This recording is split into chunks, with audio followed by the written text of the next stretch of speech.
رسول اللہ صلی اللہ علیہ وسلم نے فرمایا کہ پہلے زمانے میں ایک بادشاہ تھا، اس کے ہاں ایک جادوگر تھا۔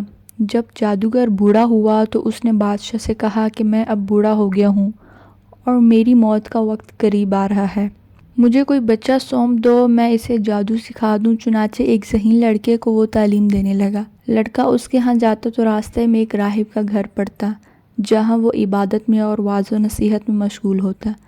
یہ لڑکا بھی کھڑا ہو جاتا اور اس کے طریقہ عبادت کو دیکھتا اور واعظ سنتا۔ آتے جاتے یہاں رک جایا کرتا۔ جادوگر بھی اسے مارتا اور باپ بھی، کیونکہ وہاں وہ دیر سے پہنچتا اور یہاں بھی دیر سے۔ ایک دن بچے نے راہب کے سامنے یہ شکایت پیش کی۔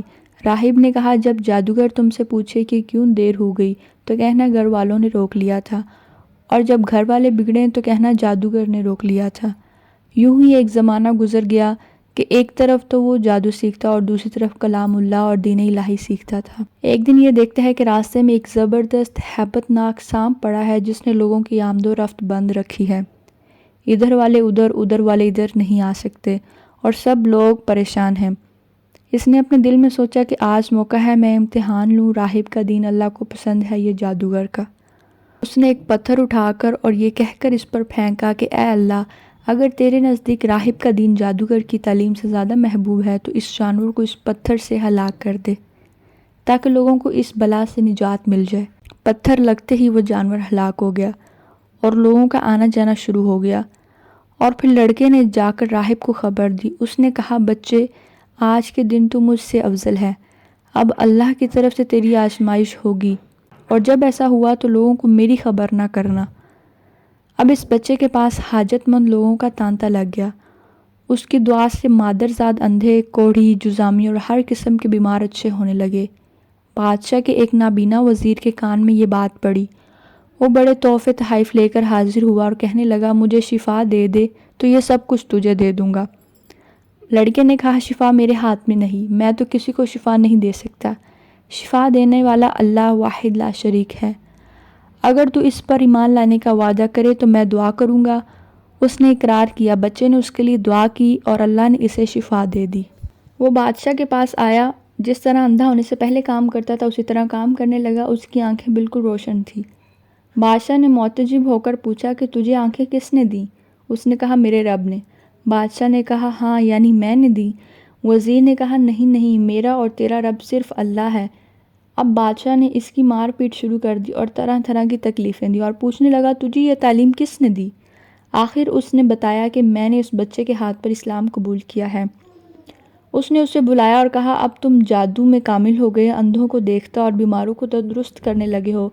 اس نے کہا، یہ بات غلط ہے، میں کسی کو شفا نہیں دے سکتا، نہ جادوگر ہوں، شفا اللہ کے ہاتھ میں ہے۔ وہ کہنے لگا، اللہ تو میں ہی ہوں۔ اس نے کہا، ہرگز نہیں۔ بادشاہ نے کہا، پھر تو میرے سوا کسی اور کو رب مانتے ہیں؟ اس نے کہا، میرا اور تیرا رب صرف اللہ ہے۔ اس نے اب اس بچے کو طرح طرح کی سزائیں دینی شروع کر دیں، یہاں تک کہ راہب کا پتہ لگا لیا اور راہب کو بلا کر کہا، اسلام کو چھوڑ دے۔ اس نے انکار کیا تو بادشاہ نے اسے آرے سے چروا دیا۔ پھر اس نوجوان سے کہا، تو بھی دین اسلام سے پھر جا۔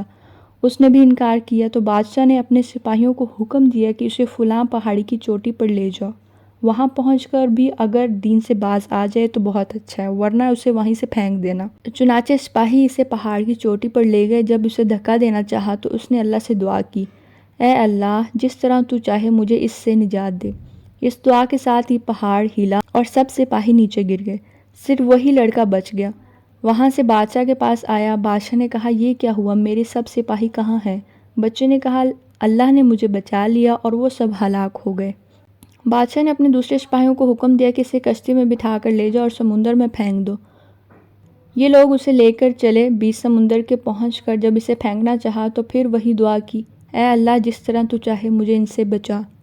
دعا کے ساتھ ہی موج اٹھی اور سارے کے سارے سپاہی سمندر میں ڈوب گئے، صرف وہی لڑکا بچ گیا۔ اور پھر وہ بادشاہ کے پاس آیا اور کہنے لگا، میرے رب نے مجھے بچا لیا، اور اے بادشاہ، تو چاہے کتنی تدبیریں بھی کر لے، تو مجھے ہلاک نہیں کر سکتا، صرف ایک صورت میں میری جان نکل سکتی ہے۔ اس بچے نے کہا، تمام لوگوں کو ایک میدان میں اکٹھا کرو اور پھر کھجور کے تنے پر مجھے سولی چڑھاؤ، اور میرے تیر کو میری کمان پر چڑھا کر بسم اللہ ربی ھذا الغلام، یعنی اللہ کے نام سے جو اس بچے کا رب ہے، پڑھ کر تیر میری طرف پھینک دو، وہ مجھے لگے گا اور میں مر جاؤں گا۔ بادشاہ نے یہی کیا، تیر بچے کی کن پٹی میں لگا، اس نے اپنا ہاتھ اس جگہ رکھ لیا۔ چاروں طرف سے یہ آوازیں بلند ہونے لگیں، ہم اس بچے کے رب پر ایمان لائے۔ یہ حال دیکھ کر بادشاہ کے ساتھی بڑے گھبرائے اور کہنے لگے، ہم تو اس بچے کی ترکیب سمجھ ہی نہیں سکے، دیکھیں اس کا اثر کیا پڑا۔ سب لوگ دین اسلام میں داخل ہو گئے۔ ہم نے تو اسے قتل اس لیے کیا کہ کہیں اس کا مذہب پھیل نہ جائے، لیکن جو ڈر تھا سامنے آ ہی گیا اور سب مسلمان ہو گئے۔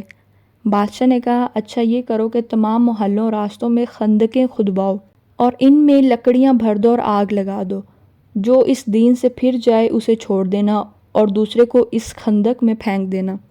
مسلمانوں نے صبر شکیب اور سہارے کے ساتھ آگ میں جلنا منظور کیا اور اس میں کودنے لگے، البتہ ایک عورت جس کی گود میں ایک دودھ پیتا چھوٹا سا بچہ تھا ذرا جھجکی، تو اللہ تعالیٰ نے اس بچے کو بولنے کی طاقت دی۔ اس بچے نے کہا، اماں کیا کر رہی ہو؟ تم تو حق پر ہو، صبر کرو اور اس آگ میں کود پڑو۔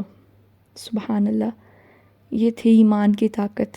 ویڈیو پسند آئی ہو تو لائک اینڈ شیئر کریں، حیال اسلام چینل کو سبسکرائب کر دیں۔ ملتے ہیں نیکسٹ ویڈیو میں، اپنا خیال رکھیں، اللہ حافظ۔